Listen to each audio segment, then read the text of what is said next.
Hello, I'm Lauren Taylor. This is Iran War Today, our daily briefing, bringing you up to date with all you need to know on day 64 of the US-Israel war with Iran. Let's start with some of today's key developments. Lebanon's health ministry says 13 people have been killed in Israeli strikes on southern Lebanon, despite an ongoing ceasefire.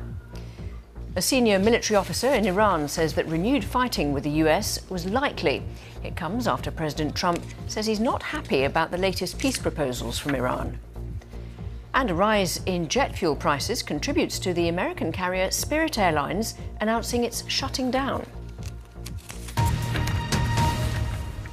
First today, Lebanon's health ministry says at least 13 people were killed by Israeli strikes on the south of the country on Friday. Israeli attacks on Hezbollah have continued despite a ceasefire agreement. Hezbollah said it targeted Israeli troops in southern Lebanon. Now, the Lebanon's army chief and head of the nation's ceasefire monitoring committee are holding what they call an extraordinary meeting in Beirut on the security situation. Let's quickly remind you why Lebanon is also involved in this conflict.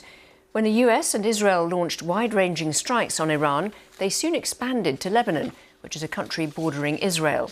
That's because Lebanon is home to a Shia Muslim political and military group called Hezbollah.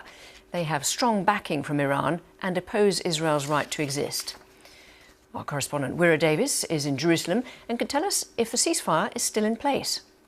There are increasing concerns that this very fragile ceasefire between Israel and Lebanon is on the verge of collapsing, and that could lead to a pretty rapid resumption of a full-scale war. To be honest, it is a ceasefire in name only, even though much of the heavy Israeli bombing we saw towards the end of the recent conflict that hit towns like Beirut, Tyre, other parts of southern Lebanon, that has effectively stopped. Israel continues to attack Hezbollah targets and other villages and towns in southern Lebanon. Reports from the end of the week just gone say that 30 people have been killed in Israeli bombing, including many civilians, women and children. Israel says it is targeting Hezbollah positions from where Hezbollah is firing rockets not only towards Israel but also towards Israeli troops. It must be remembered there are significant numbers of Israeli troops who have invaded southern Lebanon and remain there.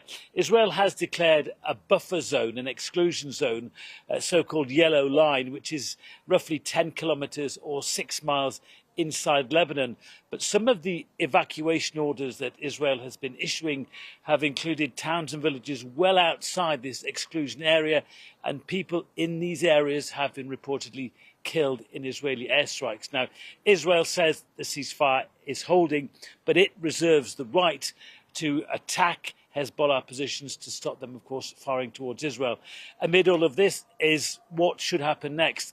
There are some elements in Lebanon, including the president, Joseph Aoun, who are said to be in favour of some sort of dialogue and negotiations with Israel.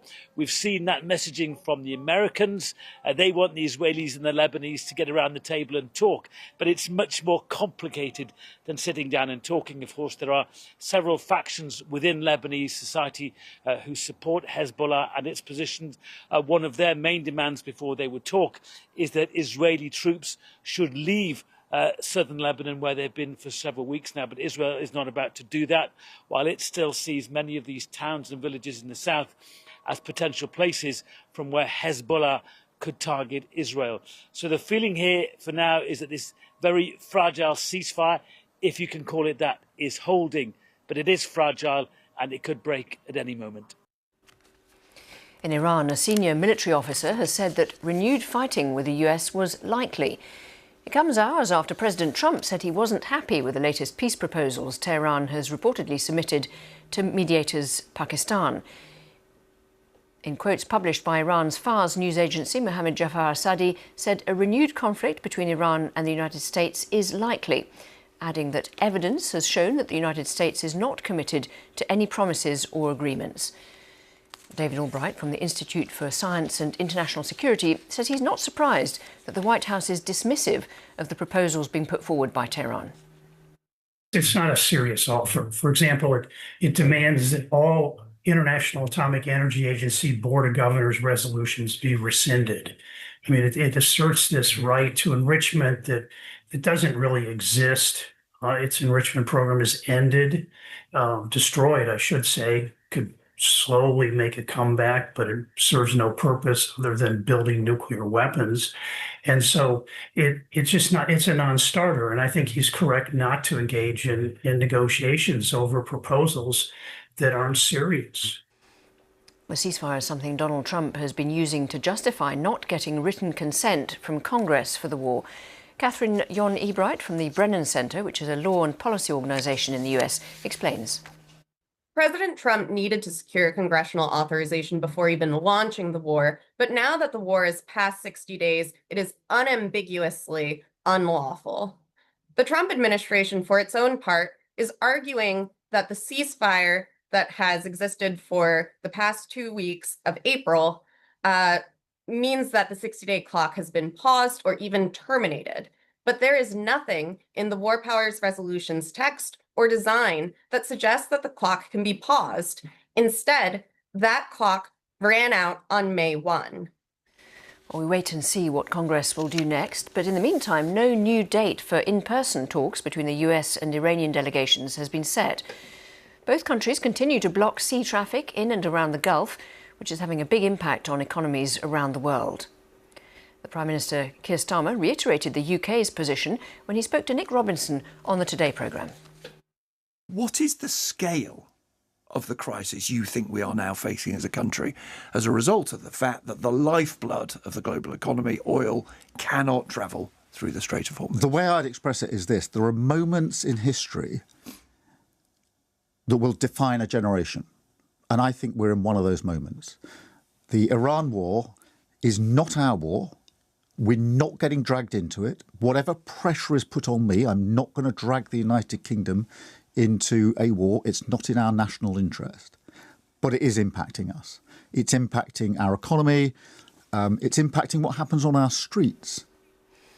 As Keir Starmer mentioned, this war is having an impact globally, and today an airline has announced it will be shutting down. Spirit Airlines is the first carrier to fall victim to the Iran war, which has caused jet fuel prices to double. The American budget carrier ceased operations after failing to secure creditor support for a government bailout plan. Well, these people in Fort Lauderdale in Florida gave us their reaction to the news and whether they'd support a bailout. Hearing that Spirit is shutting down, I think it's insane. I always thought Spirit had a bunch of customers and a lot of support with like other people flying as well. I look at more so for the people that actually work in Spirit as well. If that means you're bailing out Spirit, that means these people could keep their jobs. I'm all for it. Jet fuel prices, as we've mentioned, have doubled since the start of the war as the conflict has slowed the production and transportation of fuel across the Middle East. This is having a huge impact on airlines like Spirit, as aviation consultant Paul Charles explains. If you're any airline, let alone Spirit, 35% of your fixed costs come from jet fuel. So in the majority of cases, especially in the US, you don't buy jet fuel in advance like many European airlines do at a fixed price. You're buying them on the day at whatever price is available. And the price of jet fuel has soared in recent weeks, pretty well doubled to $5 or so. And that's simply unsustainable for most airlines. Spirit was already in financial dire straits, and therefore that higher cost, if you're paying double on 35% of your fixed costs, it's simply unsustainable. Let's take a look at what might happen next and what this all might mean for the end of the war. With me is Siavash Ardalan, senior reporter for BBC Persian. So do you know anything at all about the latest proposals that Iran has put forward? Well, we know that officially these proposals were submitted on Thursday through the Pakistanis. We don't exactly know what the different articles in this proposal contain, but we think it's a modification of the initial proposal that Iran had gave just 2 weeks ago, which centered around ending the naval blockade on one hand in exchange for opening up the Strait of Hormuz, and then leaving the nuclear and the missile and the proxy group issues for a later date to be discussed between the US and Israel. And people are searching online always, when will the war end? What's your assessment to that big question? Well, it depends, because it depends what you mean by war. Is it necessarily just military confrontation? Because as far as some people are concerned in Iran and the US, this naval blockade itself constitutes a declaration of war. And at any time, as far as Iran is concerned, it reserves, as it said, the right to take action to confront this military naval blockade, which would then trigger a retaliation by the US, and then we're back to square one. So we are in a situation of no war, no peace. If the US accepts Iran's proposal for opening up those waterways, whether it's Iran's blockade or the Strait of Hormuz, and then to leave the talks for the bigger, agreement that the two countries want to achieve, then there is a chance that we might see an end to this war. But if it's going to be the US position, which wants everything on the table, including the blockade, the strait, nuclear issue, ballistic missiles, Iran's support for proxies, sanctions removal for Iran, then I think we're quite a bit far off from that point. And in terms of the pain kind of for the economy, the global economy, but also in Iran, how is that shaping up in terms of who will suffer most and essentially be put under pressure fastest? It's difficult. Both sides are strangulating each other. Iran is really holding the global economy hostage, and the US is exerting enormous pressure on Iran's economy. It was already bad enough before the naval blockade because of US and Israeli strikes. Thousands, if not tens of thousands of people were laid off from their jobs. Inflation has been rampant. Here in the West, we're talking about single-digit figures for inflation, but in Iran, it's now double digits or even triple digits. So the currency is taking a free fall, and at the same time, people don't have internet.